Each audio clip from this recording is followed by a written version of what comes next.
ISKCON के साथ जो हो रहा है वहाँ, उस सब को लेके अरविंद केजरीवाल जी, हम सब लोग, पार्टी के लोग, देश के लोग, सब लोग चिंतित हैं, हम सब लोग कंसर्न हैं। और उसी सिलसिले में आज सारी बातचीत करने की क्या है, अपडेट क्या है वहाँ के, उनका स्वास्थ्य कैसा है, उनसे संपर्क, उनका परिवार संबंध में अपनी बात करने हम लोग आए थे। और हम लोग इस चीज़ को लेके सभी लोग बड़े चिंतित हैं कि इस्कॉन ने पूरी दुनिया में प्रेम का संदेश दिया है, सौहार्द का संदेश दिया है। और प्रेम और सौहार्द का संदेश देने वाली संस्था आतंकवादी तो हो ही नहीं सकती है। प्रेम और सौहार्द का संदेश देने वाले लोग कभी भी कट्टरपंथी तो हो ही नहीं सकते हैं।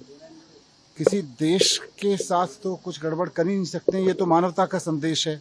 मैं दुनिया में जहाँ भी गया हूँ, जिन देशों में भी गया हूँ, वहाँ के शहरों में इस्कॉन में काम कर रहे लोगों से मिला हूँ, बड़ा प्रेम देखा है। मैंने देखा है कि मॉस्को से लेके अमेरिका और लंदन तक में बड़े बड़े शहरों में मैंने देखा है कि लोग हरे कृष्णा करते हुए गलियों में जब घूमते हैं तो सारे धर्मों के सब लोग झूमते हुए ईश्वर की भक्ति में तल्लीन होते हैं।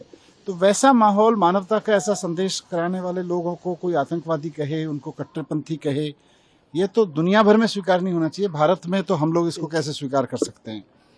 और मैं भारत सरकार से भी अपील करूंगा कि अभी तक जो कुछ हुआ है उसको देखते हुए हमें लगता है कुछ और किए जाने की ज़रूरत है। और पूरे भारत का रसूख का इस्तेमाल करते हुए, क्योंकि एक भारतीय विचार की अस्मिता दांव पर है, भारतीयता दांव पर है, कुछ करे। अमित शाह जी गृह मंत्री हैं देश के, मोदी जी प्रधानमंत्री हैं, दोनों इस बात को व्यक्तिगत रूप से देखें। बांग्लादेश के साथ में हमारे जैसे संबंध हैं, उन सबको ध्यान में रखते हुए तुरंत उनको वहाँ से सुरक्षित बाहर निकाल के लाएं। और हर एक उस व्यक्ति की जो बांग्लादेश में रह रहा है, चाहे वो इस्कॉन से जुड़ा हुआ है, हिंदू है, सनातनी है, उसकी रक्षा की जिम्मेदारी भी लें। हम सबकी ये जिम्मेदारी है और हम सबकी ईश्वर से भी प्रार्थना है। लेकिन भारत सरकार से हमारी अपेक्षा है कि इस पे जो ज़रूरी कदम है वो उठाए जाएं। इसमें किसी तरह की ढील अगर अभी तक की गई है तो नहीं होनी चाहिए आगे। ये अपने आप में एक फेलियर जैसा दिखता है कि जो भी डिप्लोमेसी की टॉक्स हैं या कोई ऊपर के प्रेशर डालने की ज़रूरत पड़े, जो भी करना पड़े करें, लेकिन हमारे पूजनीय वापस आने चाहिए। ऐसे वो जेल में बंद हों, इससे पूरी दुनिया में गलत संदेश जा रहा है भारत के बारे में। सिसोदिया जी ने बताया कि इस्कॉन जो है पूरे दुनिया में 1000 केंद्रों के द्वारा भाईचारा, सद्भावना, प्रेम, शांति और समाज की सेवा का प्रचार कर रहा है। गीता जैसा दिव्य ग्रंथ जो भारतवर्ष का एक प्रतीक है, उसका प्रचार प्रसार दुनिया के हर भाषा में कर रहा है। और उसी संस्था को अगर बांग्लादेश में ये कहा जाए कि ये आतंकवादी संगठन है और कट्टरपंथी है, तो बिल्कुल बेबुनियाद है, झूठा है। कोई भी भारत का या पूरे वर्ल्ड का कोई भी व्यक्ति जो है इसको स्वीकार नहीं कर सकता। ये बात गले नहीं उतरती।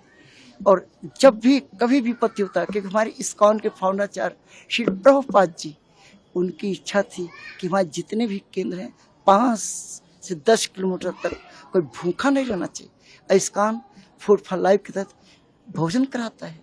आपकी दिल्ली में जब कोविड लगा था तो हम दिल्ली गवर्नमेंट के साथ मिल करके हमारा 5 लाख लोगों को हम प्रसाद बनाते थे, खिलाने की जिम्मेदारी साहब की थी। राइट, ये सत्य है।